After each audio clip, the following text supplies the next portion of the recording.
tua oração foi ouvida, e as tuas esmolas estão em memória diante de Deus. Envia, pois, a Jope e manda chamar a Simão, o que tem por sobrenome Pedro. Este está em casa de Simão, o curtidor, junto do mar, e ele vindo te falará. E logo mandarei chamar-te, e bem fizeste em vir. Agora, pois, estamos todos presentes diante de Deus, para ouvir tudo quanto por Deus te é mandado. Versículo 34. E abrindo Pedro a boca, disse: reconheço por verdade que Deus não faz acepção de pessoas. Você pode dizer amém por essa palavra? Você pode dizer glória a Deus por essa palavra? Amém. Irmãos, eu queria que você tomasse nota nessa noite. Se você tiver uma caneta, se você for disciplinado a ponto de conseguir pegar o seu celular sem ativar os dados móveis e olhar o Instagram, olhar o jogo do seu time, eu queria te convidar a anotar aquilo que vai ser falado hoje e, mais do que isso, manter a sua Bíblia aberta, porque nós iremos passear por alguns textos. E vai ser importante você ter a sua Bíblia aberta.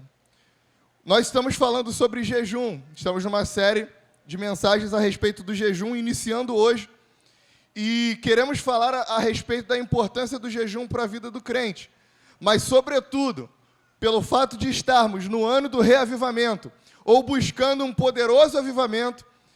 Se você estudar a história da igreja e a história dos grandes avivamentos, você vai perceber que duas coisas acompanhavam os grandes homens e mulheres de Deus na sua jornada de busca por um poderoso avivamento. O primeiro deles, a primeira ação desses homens e mulheres de Deus era uma vida piedosa e íntegra de oração diante do Senhor. O segundo movimento e ferramenta utilizada pelos grandes avivalistas era uma vida de intensa devoção e jejum diante de Deus.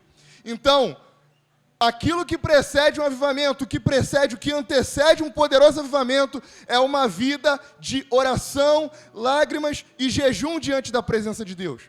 Por isso nós queremos inspirar a você e convidar a você que comece a passar cada vez mais tempo diante de Deus, da presença de Jesus, com jejum, oração, choro, lágrima e clamor. Nós falamos a respeito do papel do profeta, e mais uma vez eu retorno nessa mensagem. É papel nosso, um papel profético da Igreja de Jesus para esses dias, orar e jejuar para que o poder de Deus caia sobre essa terra, que o poder de Deus caia sobre essa cidade, que o poder de Deus caia sobre as igrejas nesse lugar, que o poder de Deus manifeste no meio dos pecadores aqui nesse lugar. E por isso essa cidade, esse bairro, esse país, esse estado, precisa ser pauta das nossas orações. Um poderoso avivamento está para acontecer nos últimos dias, porque Jesus disse que era necessário que o evangelho do reino fosse pregado em todo lugar e então viria o fim. Por que é que nós buscamos um poderoso avivamento, meu irmão? Porque nós procuramos e desejamos o fogo de Deus sobre as nossas vidas.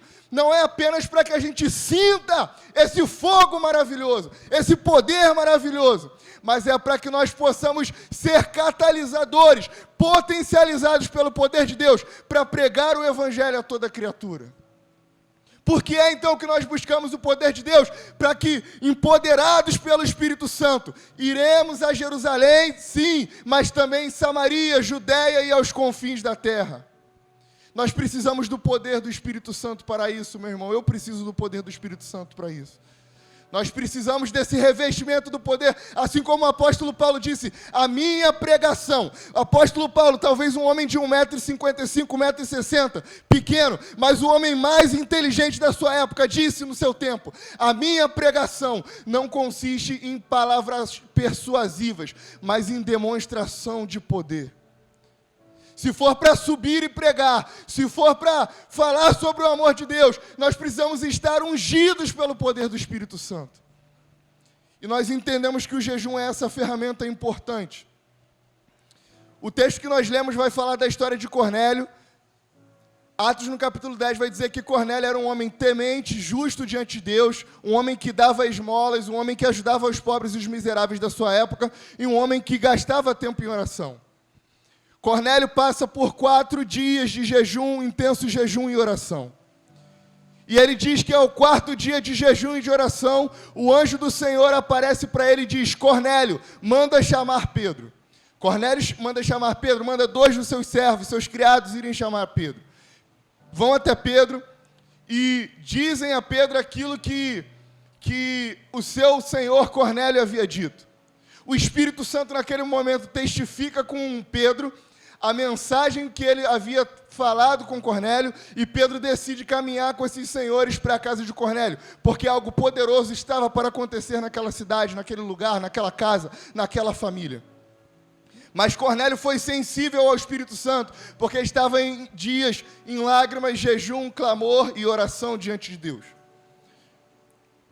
Pedro recebe uma visão, essa mensagem todo mundo conhece, essa história todo mundo conhece. Ele vê um lenço, o Senhor fala, mata e come. E naquela mensagem o Senhor estava dizendo que, olha a importância de Cornélio para aquele momento, que ele estava purificando aquilo que os judeus consideravam como impuro. Através de Cornélio, meus irmãos, o evangelho de Jesus passa a ser pregado para nós que somos gentios. Porque se dependesse do contexto judaico, a pregação do evangelho seria contida em Judéia e Samaria, mas nos confins da terra por meio dos judeus que estivessem perdidos nos confins da terra. Mas por meio da vida de Cornélio, o Espírito Santo leva Simão, que é Pedro, até a casa de Cornélio, e o Espírito Santo cai sobre aquela casa, cai sobre aqueles gentios. E nós somos recebidos nessa nova aliança. Glória a Deus por isso. Glória a Deus porque um gentio lá atrás recebeu a revelação do Espírito Santo por meio do jejum e da oração, e foi uma ferramenta de Deus para trazer um poderoso avivamento para a sua casa. Eu quero, irmão, ser uma ferramenta de Deus, para que Deus derrame um poderoso avivamento sobre a minha casa, sobre a minha família, sobre a minha igreja, sobre o meu trabalho, sobre onde eu estiver. Você quer ser um homem ou uma mulher de Deus, ao qual Deus pode levantar para derramar um poderoso avivamento nesses próximos dias? Aleluia! Eu quero ser esse homem de Deus. Irmãos, o jejum, ele começa como uma prática do Antigo Testamento. A Bíblia vai chamar o jejum de 2 termos. O primeiro deles é o dia da expiação. O jejum não era um mandamento bíblico, apesar de que, com ressalvas de que no dia da expiação, no dia de entregar a oferta pelo seu próprio pecado, você jejuava e entregava o novilho, o cordeiro para ser imolado, e aquilo representava o seu pecado, e todo aquele ritual sacrificial acontecia. O profeta Jeremias vai chamar de o dia da expiação também de o dia do jejum. Nós vemos a ordenança e a prática do jejum como uma ordenança apenas no contexto de sacrifício e de expiação. Apesar disso, é a prática dos homens e mulheres de Deus no Antigo Testamento, o jejum, a prática do jejum. Daniel jejuou, Ana jejuou, Davi jejuou, Moisés jejuou. Tantos homens e mulheres de Deus, ao decorrer da história, jejuaram e aguardaram a manifestação, a iluminação e o esclarecimento do Espírito Santo para os seus dias. Mas, por conta de uma teologia que veio surgindo a partir do iluminismo, a partir de uma ideia que a gente se desfez, a gente se desvencilhou da Igreja Católica, nos tornamos agora protestantes, o crescimento do movimento protestante, e aí nós começamos a assimilar aquilo que é a graça. E algumas pessoas, por não entenderem de maneira sólida a respeito da graça, começou a abandonar certas práticas que fazem parte da nossa vida cristã, que fazem parte da nossa devoção, da nossa espiritualidade, que não compram a Deus, mas que sim, fortalecem a nossa alma, o nosso espírito, para mortificarmos a nossa carne. E uma dessas ferramentas é o jejum. A primeira coisa que eu quero te falar nessa noite, meu irmão, é que o jejum, ele é uma prática do Novo Testamento, e eu acabei de te provar isso lendo o versículo 34 do capítulo 10. Cornélio estava jejuando, e Jesus já tinha morrido, então essa não era apenas uma prática para aquele tempo. Jesus morreu e ressuscitou, e Cornélio continuou jejuando. Jesus morreu, ressuscitou, se mostrou à igreja, e Cornélio viveu praticando uma vida de jejum e de oração. Vamos a um outro exemplo disso. Abra sua Bíblia em Mateus, capítulo 9, versículo 15. Mateus, capítulo 9, versículo 15. Diz assim: podem, porventura, andar tristes os filhos das bodas enquanto o esposo está com eles? Dias, porém, virão em que lhes será tirado o esposo, e então jejuarão.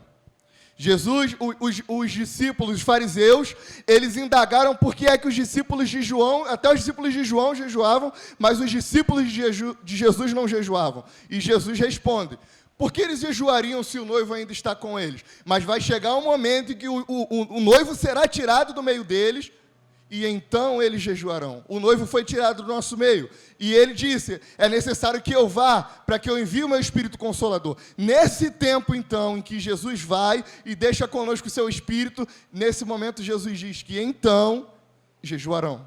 Abra sua Bíblia em Mateus, capítulo 6, o verso de número 16. Mateus, capítulo 6, verso 16 ao 18 diz: não vos mostreis contristados como os hipócritas, porque desfiguram o rosto com o fim de parecer aos homens que jejuam. Em verdade vos digo, que eles já receberam a recompensa. Tu, porém, quando jejuares, unge a cabeça e lava o teu rosto, com o fim de não parecer aos homens que jejuas, e sim ao teu Pai em secreto, e o teu Pai que vem em secreto te recompensará. Jesus, nesse texto, não está falando contra o jejum. Jesus está falando contra a hipocrisia do coração. Ele fala: não faça como os fariseus, mas quando vocês jejuarem, lavem o rosto, põe a melhor roupa, põe o perfume que o Emerson colocou lá no status que ganhou de aniversário, coloca a melhor camisa polo, coloca a sua melhor calça, coloca a sua melhor roupa, e sai, e vai fazer as coisas como se você não estivesse sofrendo. O que Jesus está falando sobre o jejum é que não devemos fazer isso tentando demonstrar espiritualidade, porém, precisamos jejuar. Quando vocês jejuarem, isso indica que existe uma expectativa de Deus em que jejuemos. Nós precisamos viver uma vida de intenso jejum e de oração diante da presença de Jesus. Precisamos mortificar a nossa carne e precisamos nos encher da presença do Espírito Santo. O jejum, meus irmãos, então, portanto, no Novo Testamento, ele não é um mandamento, uma ordenança, mas ele é uma expectativa de Deus a nosso respeito. Você não vai deixar de ir para o céu, você não vai para o céu ou não, porque jejuou. O jejum não compra a sua salvação foi comprada por um preço muito mais caro, que é o sangue de Jesus. Mas há uma expectativa de Jesus em que seus filhos e filhas jejuem. Por isso, nós não podemos desprezar essa ordenança, esse mandamento de Deus, esse desejo, essa expectativa de Deus para nós. Amém? Amém? Os irmãos estão comigo? Amém. O jejum, embora não seja uma ordenança, uma lei, um mandamento, é uma expectativa de Deus.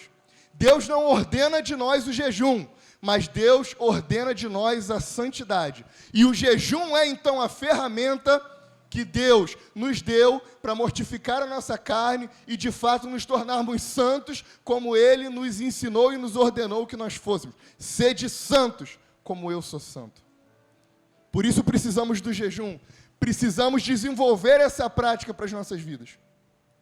Essa é a expectativa de Deus a nosso respeito, meu irmão.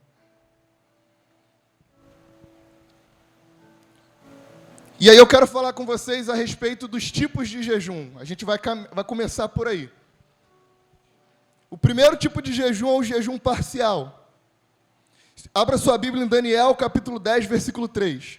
Daniel, capítulo 10, versículo 3. Sem data show, será que o pessoal acha, Isaac? Daniel, capítulo 10, versículo 3. Vai tomando nota aí, meu irmão. Alimento desejável não comi, nem carne, nem vinho entraram na minha boca, nem me ungi com unguento, até que se cumpriram as 3 semanas. O texto de Daniel vai falar que o primeiro modelo de jejum apresentado por Daniel é um modelo de um jejum parcial. Daniel decide não se alimentar com as iguarias do rei. E ele passa a comer apenas legumes, não toma vinho, não bebe qualquer outra bebida, e ele fala que ele não come os manjares desejáveis. Engraçado que uma vez alguém contou que estava fazendo jejum de legumes. E aí falou, pastor, estou fazendo jejum de Daniel, 21 dias de legumes. E aí esse pastor perguntou para essa pessoa, o que você tem comido? E essa pessoa responde para o seu pastor, eu tenho comido batata frita. E aí o pastor responde para ela, mas isso não seriam os manjares desejáveis? Daniel, ele decide não se contaminar com aquilo que aquela sociedade estava comendo. Ele negocia com o eunuco, com o chefe dos eunucos, e a palavra de Deus vai dizer que, ao passar dos dias, Daniel estava mais robusto, mais forte, mais gordo do que todos aqueles homens. E a partir daquele momento, ele começa a passar cada vez mais tempo em jejum e em consagração diante da presença de Deus. Eu creio, irmãos, que quando você começar a jejuar, embora a sua carne sinta falta, porque o alimento é necessário, o seu espírito será fortalecido por Jesus. Eu acredito nisso, que quando você jejuar, quando você orar, você vai entrar em um nível de tanta sensibilidade espiritual, de tanta clareza espiritual, que o Espírito Santo vai começar a te revelar coisas que você pediu a Ele anos atrás, e você não estava atento para ouvir aquilo que Ele estava falando. Mas ouvidos espirituais serão abertos nessa noite. Olhos espirituais serão abertos nessa noite. Quanta gente brigando com armas humanas contra espíritos, contra inimigos espirituais, contra principados e contra potestades. Troque as suas armas nessa noite. É noite de lutar contra principados e potestades usando armas espirituais. Você quer lutar contra a depressão, contra a crise de ansiedade, contra a pornografia, contra o adultério, com armas naturais. Tome nessa noite o escudo, a espada, se fortaleça em Jesus. Nós precisamos disso, meus irmãos. Nós precisamos lutar contra o Satanás, com armas espirituais. Como é que você quer derrotar o inimigo da sua alma? Com armas naturais, com armas humanas, com a força do argumento. Vai para o jejum e para a oração, vai para o clamor, vai para as súplicas, vai para as lágrimas. Nós temos essa ferramenta de Deus a nosso favor, amém? Esse é o primeiro tipo de jejum. Embora essa seja uma prática de Daniel, o livro de Daniel vai dizer que Daniel também faz outros tipos de jejum, como o jejum comum ou o jejum total, como a gente vai ver mais para frente. Mas o primeiro modelo de jejum que você precisa guardar aí é o jejum de Daniel. Comer legumes e não beber nada que não fosse água. Ele comeu por 21 dias legumes e bebeu água, nada mais. E a palavra de Deus fala que no 21º dia, o espírito de Daniel começa a se fortalecer. O segundo tipo de jejum, Atos capítulo 9, versículo 9. Jejum total. Fala que por 3 dias o apóstolo Paulo não comeu e nem bebeu coisa alguma. Esse é o jejum de Nínive. Se você abrir a sua Bíblia em Jonas, o profeta Jonas vai pregar uma mensagem de denúncia contra Nínive, e o rei de Nínive diz que nós jejuaremos, não comeremos e nem beberemos, porque precisamos do favor de Deus e a misericórdia de Deus em nossa direção. E o texto vai falar que eles não comem, não bebem, as crianças não comem nem bebem, os animais não comem nem bebem, as mulheres e homens não comem nem bebem, e o favor de Deus vai em direção a Nínive, e Deus é compassivo com aquela cidade. Embora esse seja um mandamento bíblico, temos alguns exemplos bíblicos de jejum total, esse é um jejum perigoso. Ficar sem água é bem perigoso. Algumas pessoas fazem isso e algumas pessoas intencionalmente até morrem de desidratação. Por exemplo, se você olhar em esportes como fisiculturismo, você encontra pessoas que passam por esse processo que a gente chama de depletação, e é necessário esse processo para que eles consigam chegar em um determinado nível de qualidade muscular. Só que isso, muitas vezes, acarreta na morte de alguns desses atletas de alta performance. Por isso, a ciência hoje não recomenda que você faça jejum de água por mais de 3 dias. Daniel jejuou, mas ele continuou bebendo água. Mas em Nínive, o povo de Nínive, Ester, diante do rei Assuero, cortou água, cortou qualquer alimento, até que o favor de Deus viesse em direção ao povo de Israel. O outro exemplo é Saulo. Ele tem uma visão tão poderosa do Espírito Santo, ele recebe um chamado tão eficaz, que por 3 dias ele não come e não bebe. Esses são alguns exemplos bíblicos que nós temos. Atos 9, versículo 9. Jejum total. E se você for fazer esse tipo de jejum, eu te aconselho que antes vá no médico, vai no endocrinologista, vai no nutricionista, verifica se está tudo bem com o coração, verifica se está tudo bem, se você está hidratado, que não adianta nada, você não bebe água durante o dia, já tem o costume de não beber água, você vai fazer o jejum um jejum total e você pode passar mal, então isso é perigoso, tome cuidado. Se for fazer isso, faça diante de uma orientação médica, vá devagar, não vá direto 3 dias, faz um dia, verifica se está tudo ok, e vai gradativamente entrando nesse estado de negação da sua própria carne, uma negação espiritual. Amém, irmãos? O terceiro jejum, e esse é o jejum mais comum bíblico, é o jejum que eu chamo de jejum normal. Então a gente falou do jejum parcial, que é o jejum de Daniel, a gente falou de um jejum total, que foi o jejum que o apóstolo Paulo fez, Esther e o povo de Nínive, e nós temos o jejum comum, que é o jejum de Jesus e o jejum de Davi. Abra sua Bíblia abra sua Bíblia em Mateus, capítulo 4, versículo 2. Mateus, capítulo 4 e versículo de número 2.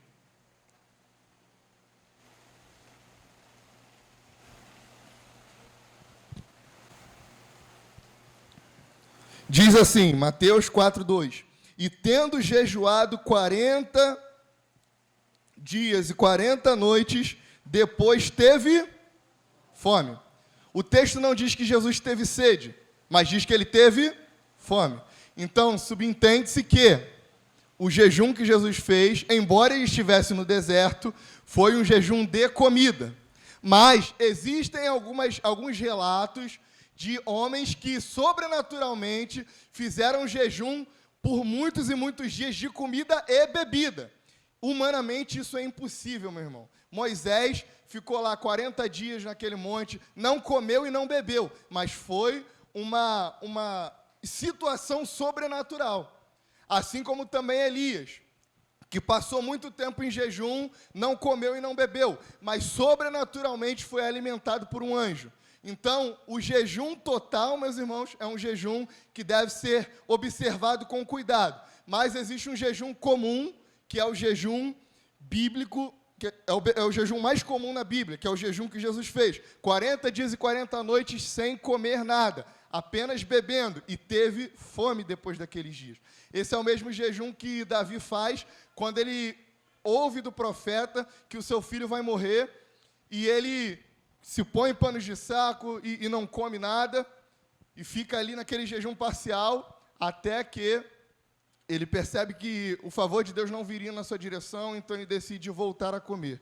Então, esses são as práticas de jejum comum que nós temos. Primeiro, o jejum de Daniel. Segundo, o jejum total, o jejum do apóstolo Paulo, Nínive também, o jejum de Esther. E terceiro, o jejum mais comum, que é o jejum bíblico que nós vemos, que é o jejum que Jesus fez, o jejum que Davi fez, o jejum que Ana fez e tantos outros homens e mulheres na história da igreja fizeram. Amém? Irmãos, é possível jejuar 20, 30, 40 dias, ficar 20, 30, 40 dias sem comer, apenas bebendo? É possível, mas eu não te aconselho que faça isso sem um comando espiritual de Deus. Eu posso citar alguns homens e mulheres da história da igreja que fizeram esse tipo de jejum. Robert Tom, O Vinho Novo é Melhor, é um grande livro que eu te encorajo a comprar. Um outro homem de Deus que fez, Paul Yong-Shu, mais de 40 dias de intenso jejum apenas bebendo água. É possível de ser feito sim, mas teste primeiro, verifique primeiro, diante dos médicos, suas condições humanas, se é favorável entrar nessa intensidade de jejum e oração. Mas faça, irmão, não desanime. Faça jejum. Hoje eu não vou almoçar e nem jantar. Amanhã, vou iniciar o jejum aqui no almoço e só vou retornar amanhã. Ou muitas vezes, um conselho que eu te dou, comece a fazer um jejum e não estipule quando é que você vai terminar. Porque Deus fala que nós devemos pagar os votos que a gente fez.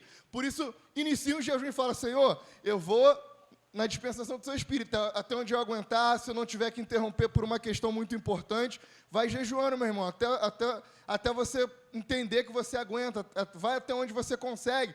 E aí, poxa, glória a Deus, na semana seguinte, no mês seguinte, volte a fazer e tente fazer por mais tempo, mas gaste tempo na presença do Senhor em jejum e oração, amém?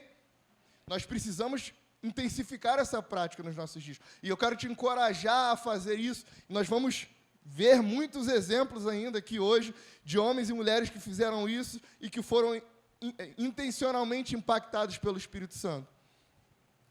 Por que é que nós devemos jejuar, meus irmãos? Acho que o primeiro motivo deles, e mais óbvio, é que Jesus jejuou. Ó, quase um trava-língua, né? Jesus jejuou. Se Jesus jejuou, quem somos nós para não jejuarmos? Se Jesus orou, quem somos nós para não orarmos? Se Jesus dependeu do Espírito Santo, quem somos nós para não dependermos do Espírito Santo? Se Jesus procurou o jejum e a oração no momento que foi tentado, quem somos nós para tentar lutar com armas naturais contra aquilo que o próprio Jesus usou, que é o jejum e a oração? A luta contra armas e inimigos espirituais. Inimigos e armas espirituais precisam ser derrotados com armas espirituais. Amém? Amém, irmãos? Amém. Glória a Jesus.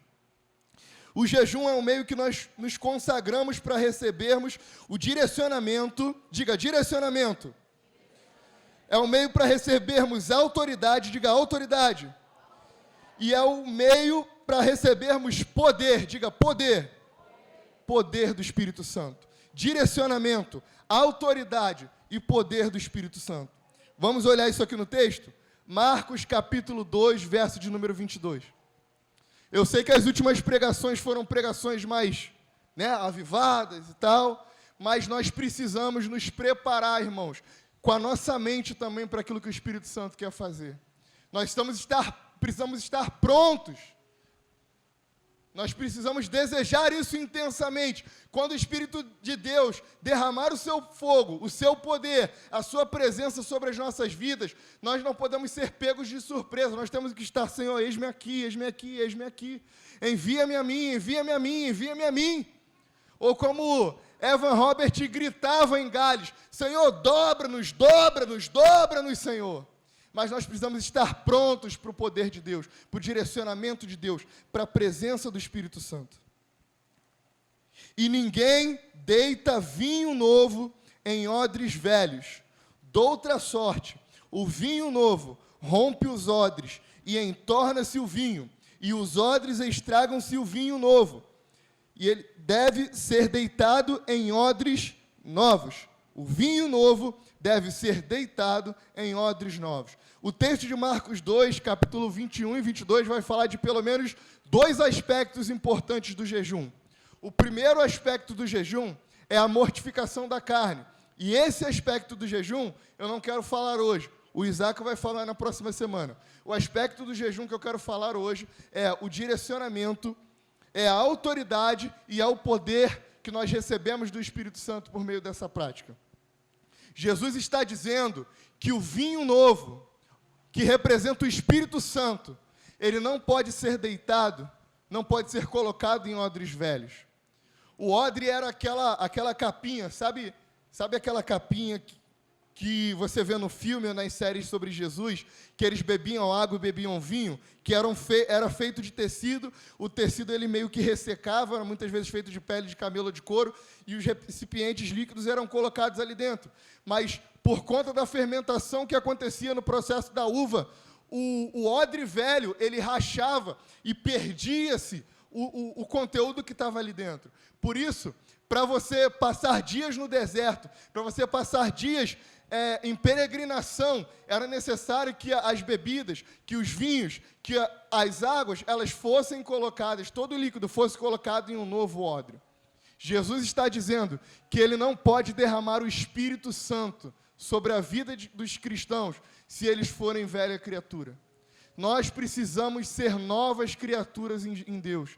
Nós precisamos nos mortificar, nós precisamos nos santificar, nós precisamos caminhar em direção à autonegação, tomar a cruz, negar a nós mesmos e seguir o nosso Mestre. Quando decidirmos negar a nós mesmos, quando então tomarmos a nossa cruz e quando formos em direção a Jesus, Ele nos encherá do seu novo vinho, do seu vinho novo e maravilhoso, meu irmão. Robert Tom conta que por quase 15 anos passou a vida dele em intensa bebedice. Era um oficial da Marinha, ganhava muito dinheiro, mas viu toda a sua profissão em decadência por causa do seu vício de bebidas. Mas ele conta que um dia, uma senhora que nem sabia falar direito, entrou na sua casa e disse: Robert, se ajoelhe nesse momento. Ele não entendeu nada e decidiu se ajoelhar. Ela colocou as mãos sobre a cabeça de Robert, e naquele momento o vinho novo do Senhor foi derramado sobre a cabeça de Robert. Nunca mais ele botou uma gota de álcool na sua boca. Ele foi cheio do Espírito Santo naquele momento, e foi usado no século XX para curar milhares de pessoas. O vinho novo, irmãos, quer te pegar nessa noite. O Senhor quer te tocar nessa noite, quer te chamar para uma nova estação com Ele. Mas Ele não vai fazer isso se você permanecer nas velhas práticas. Ele não vai fazer isso se você não estiver disponível. Se você não for um novo odre, se você não estiver se consagrando, se você não estiver em intensa oração, em intenso jejum. Uma coisa é a salvação, porque a salvação, meus irmãos, soberania de Deus, vontade de Deus, mérito de Deus. Outra coisa é o poder de Deus. Isaías vai falar que a terra seca, ela precisa esperar pela chuva, ela precisa querer a chuva, e nós precisamos querer a chuva do Espírito Santo. Quando Jesus disse para a igreja primitiva que Ele derramaria o Espírito Santo, em Atos capítulo 1, 19, vai dizer que a igreja aguardava jejuando e orando, aguardando a descida do Espírito Santo sobre a vida deles. Você precisa querer essa unção, você precisa querer esse mesmo Espírito, você precisa querer esse direcionamento, você precisa querer experimentar esse poder. Quantos querem nessa noite experimentar?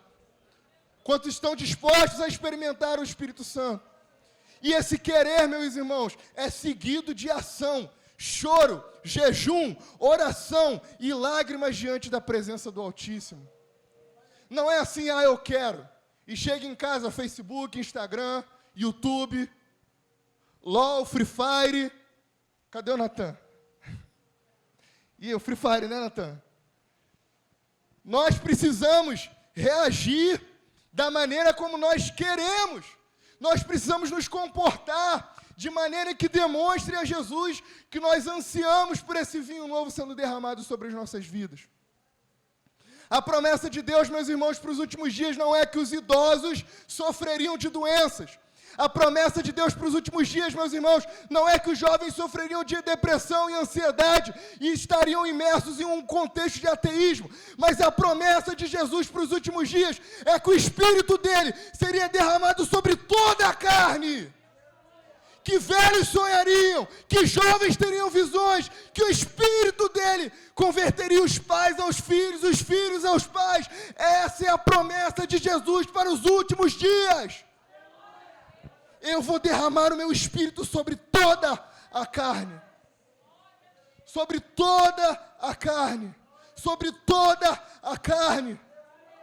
Nós queremos, Jesus, que esse momento chegue logo. Derrama o teu Espírito sobre nós, Jesus. Derrama o teu Espírito nesses dias, Senhor. Nós queremos o Espírito Santo, nós queremos o Espírito Santo. Quando nós falamos sobre direcionamento, Atos capítulo 13, versículo 2, abra comigo. Nós falamos em direcionamento, autoridade e poder. Direcionamento, Atos 13, 2. E servindo eles ao Senhor, e jejuando, disse o Espírito Santo: apartai-me a Barnabé e a Saulo, para a obra que eu tenho chamado. Então, jejuando e orando, e pondo sobre eles as mãos, os despediram. O direcionamento do Espírito Santo, o jejum como ferramenta de direcionamento, estava presente na igreja primitiva.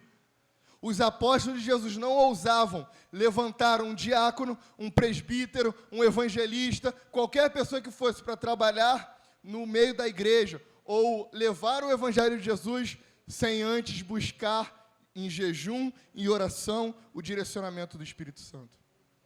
Isso não é só uma prática que devemos ter para ordenanças ministeriais, mas é uma prática que precisamos ter para toda a nossa vida. Você que está procurando um namorado ou uma namorada, você que está noivo, você que vai casar, você que está procurando um emprego, você que está procurando discernir a vontade de Deus para algo que você está orando ou que você está esperando Deus te falar, vá para o jejum e para a oração e deixe o Espírito Santo direcionar você. Vá para uma prática de jejum e oração e deixe o Espírito Santo direcionar você. Precisamos orar e jejuar, procurando direcionamento do Espírito Santo para as nossas vidas. O segundo, irmãos, fator importante e motivo pelo qual nós devemos jejuar, Marcos capítulo 9, versículo 29, é a autoridade. Eu diria que além da autoridade, meus irmãos, é a consciência da presença de Jesus. E disse-lhes, esta casta não pode sair com coisa alguma, a não ser com oração e jejum. Entenda uma coisa, trouxeram uma criança, um menino, que estava sofrendo maus tratos por meio de Satanás, por meio dos demônios. Aqueles discípulos não puderam expulsar aquele demônio, e perguntaram a Jesus, qual é o motivo pelo qual nós não podemos expulsar? Não? E Jesus responde para eles, não é a falta de oração e de jejum.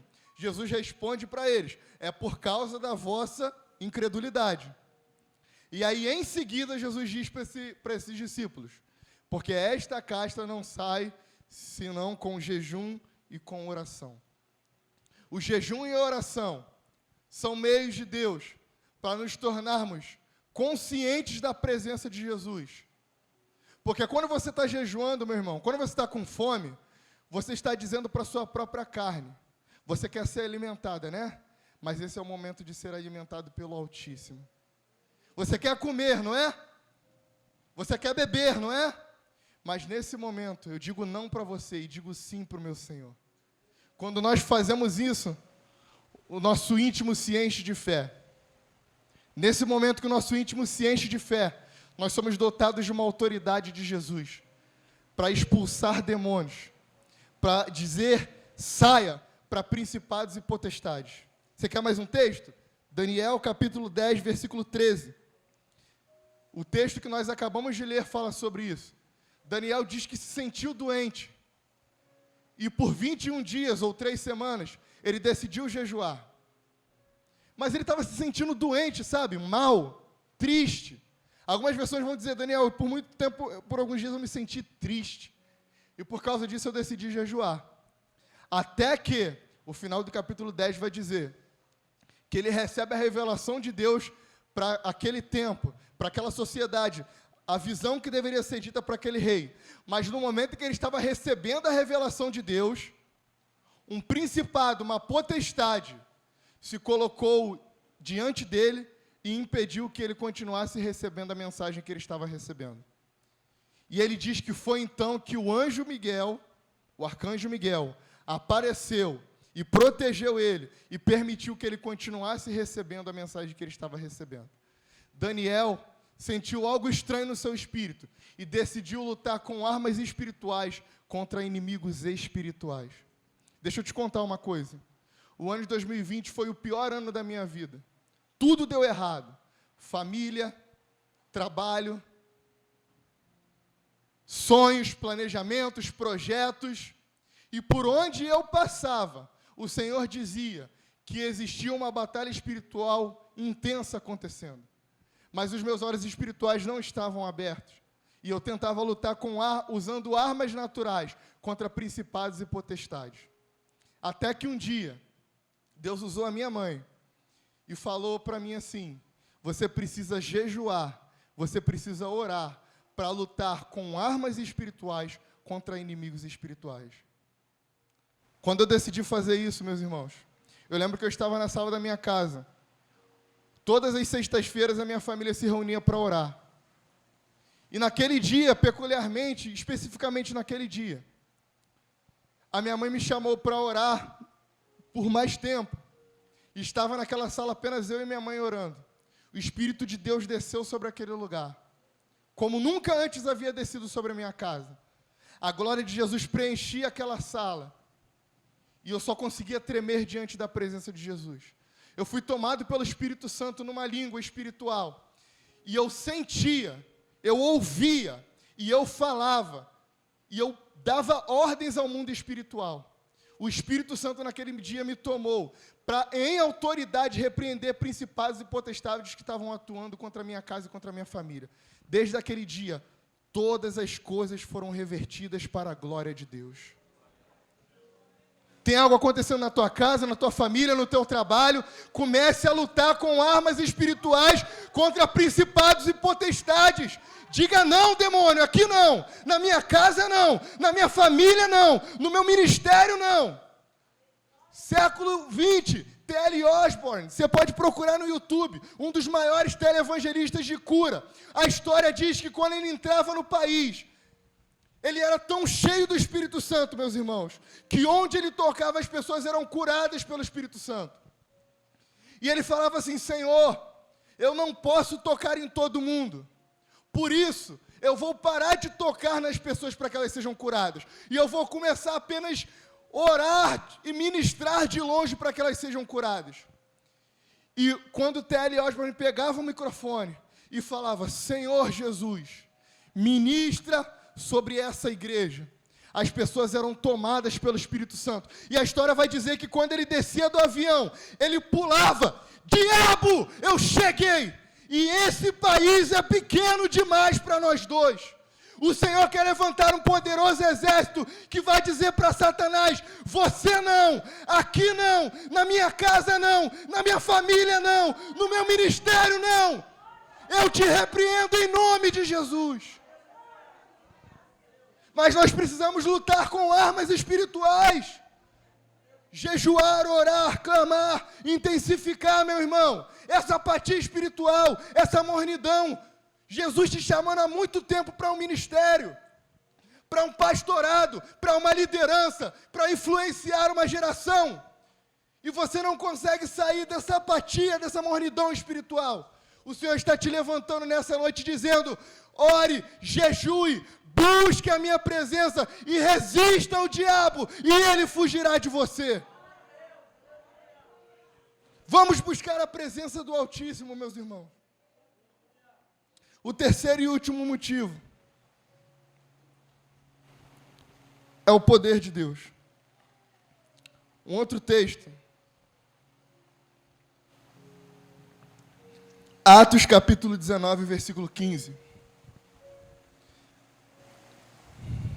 O apóstolo Paulo estava ministrando sobre um lugar, sobre uma cidade.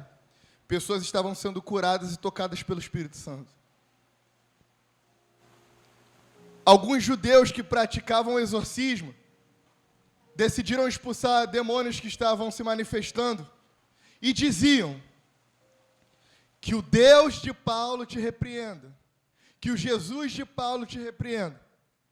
Os demônios olham para aqueles homens e dizem: bem sei quem é Paulo, mas vocês quem são? Eu sei quem Paulo é, eu sei quem é o Deus de Paulo, mas e vocês, quem vocês são? Quem nós somos, meus irmãos, no mundo espiritual? Quem é que nós somos no mundo espiritual?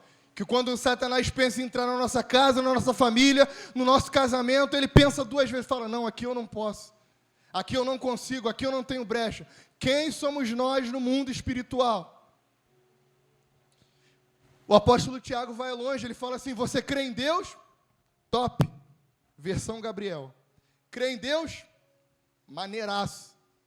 Até os demônios creem e tremem diante de Deus. Mas e vocês? Quem vocês são? O Senhor quer nos levar a um nível de autoridade espiritual, irmãos. Para onde a nossa presença chegar, o inferno comece a recuar. Só de nós chegarmos num lugar. George Whitefield entrou naquela fábrica. Mais de 3.000 funcionários. As pessoas riam da maneira como ele se vestia, como ele abriu o livro sagrado.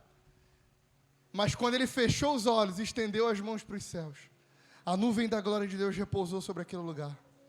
Em uma só noite, 3.000 almas convertidas pelo poder do Espírito Santo. Eu quero essa presença, essa autoridade, esse poder, esse direcionamento do Espírito Santo. E para nós encerrarmos, voltando ao texto de Atos 10, abre aí, o versículo de número 44. Oh Senhor, Tu és grande, Tu és poderoso, Jesus. A Tua glória está sobre esse lugar, Senhor. Nós Te exaltamos, Pai.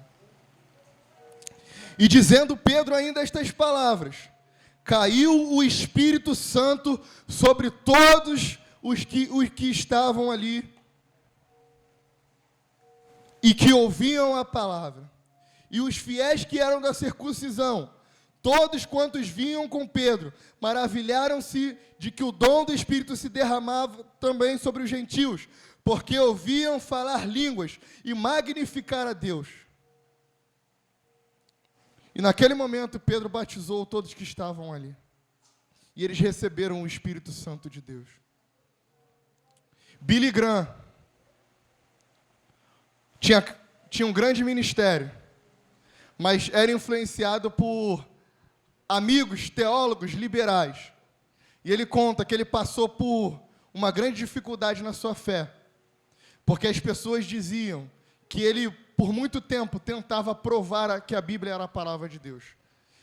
E aí começaram a argumentar teologicamente que a Bíblia não era a palavra de Deus, que a Bíblia não era suficiente.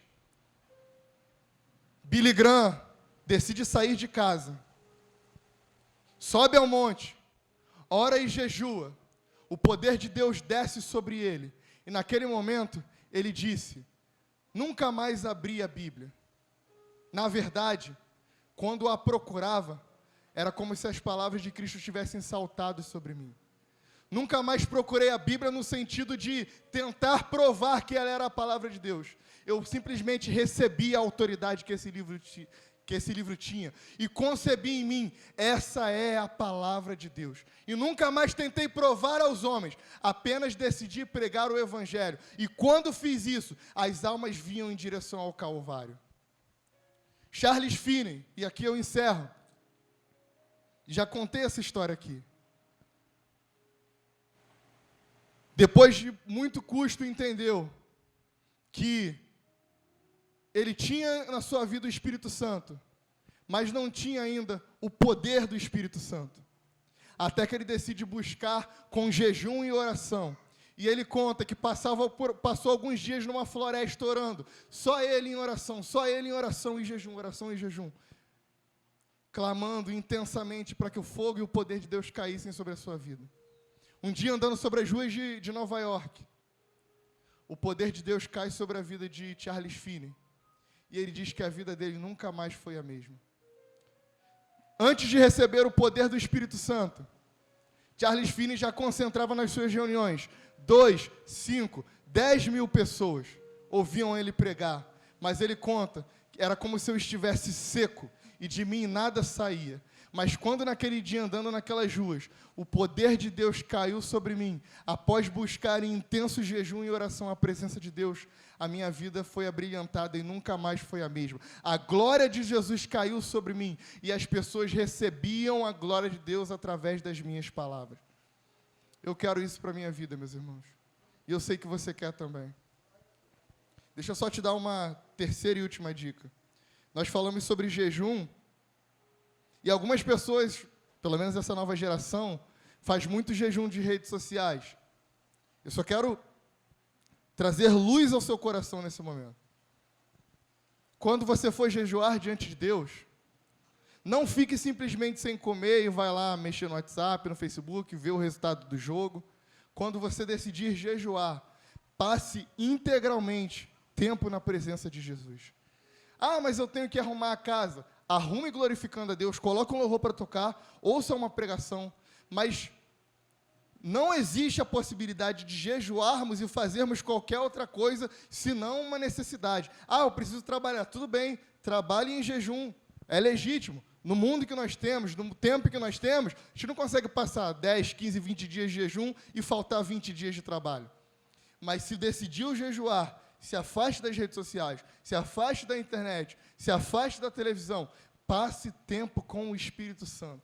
Por que é que esses grandes homens e mulheres de Deus recebiam um direcionamento, autoridade e poder do Espírito Santo? É porque eles decidiram calar as outras vozes que estavam falando e tomando a sua atenção. Por que é que muitas vezes Jesus não fala nos nossos dias? Nós não sentimos que Deus está falando conosco, porque a voz da televisão está ligada, porque a voz da notificação do WhatsApp está ligada, porque a voz da notificação do Instagram está ligada. Feche-se para o mundo e abra-se para Deus, e deixe Ele falar ao seu coração.